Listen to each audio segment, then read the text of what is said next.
Chase Chrisley shares how parents talked with no contact order. Chase Chrisley has shared how his parents talked to each other with a no contact order. This is something that was extremely hard on Todd and Julie. However, they still got to talk once in a while, and Chase explained how. This was not an often occurring occurrence, and it was not what they would prefer. There is a lot to unfold and uncover. Keep reading to find out more about this situation. Todd and Julie Chrisley get home from federal prison. Todd and Julie Chrisley were in federal prison for 2.5 years. However, Donald Trump pardoned them earlier this week. Both were released from prison on Wednesday. They got to go home and see their friends and family. However, this was also the first time they got to speak to and touch each other in years. This reunion had to be sweet. Savannah had been fighting for her parents' freedom since the day they were arrested. This is a dream come true for Savannah, Chase, Grayson, and Chloe. Fans cannot wait to see their new Lifetime show that will be coming soon. However, they are hopeful Todd and Julie will make their appearance. Chase Chrisley shares how parents talked. Chase Chrisley has shared how his parents talked in prison with a no-contact order. This would be hard for anyone. Not getting to talk to your significant other can take a major toll on your relationship. However, Todd and Julie do not seem like they skipped a beat. It seems as though Todd and Julie could occasionally send emails to each other. However, they would take weeks to get to one another, and the conversations could not be had. Regardless, they got to hear from each other once in a while, which helped and was better than not at all. Fans are glad to see Todd and Julie home with their children. When the court ordered Todd and Julie Chrisley to have no direct contact during the early stages of their prison sentences, most assumed the once glamorous couple would be completely cut off from one another. But their son Chase Chrisley has revealed a surprising and surprisingly heartwarming look behind the curtain of how his parents navigated the emotional storm of separation while staying within the strict bounds of the law. In an exclusive conversation on a late spring afternoon, Chase leaned back in his chair, his golden retriever snoozing by his feet, and shared, "You'd be surprised how much love can find a way, even when there's a no-contact order slapped on it." Messages in the margins. According to Chase, the communication wasn't always straightforward, but it was always creative. "They're both pretty clever," he chuckled. "I mean, we're Chrisleys. We don't just follow rules. We find ways to honor them while still expressing love." Early on, Julie, who had always leaned on quiet acts of affection, began including subtle coded messages in her letters to Chase.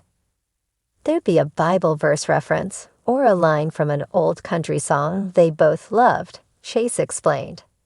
Stuff that made no sense in the context of our conversation. But I knew it was meant for Dad. Rather than pass the full letters along, which would violate the court's no-contact terms, Chase would include carefully selected snippets in his own letters to Todd. "It's like being a mailman and a puzzle master," he said, smiling faintly. "I'd rewrite things in my own words, so nothing got flagged. It was like I was carrying these invisible strings between them." A family network. But Chase wasn't the only one involved. Savannah helped too, he admitted.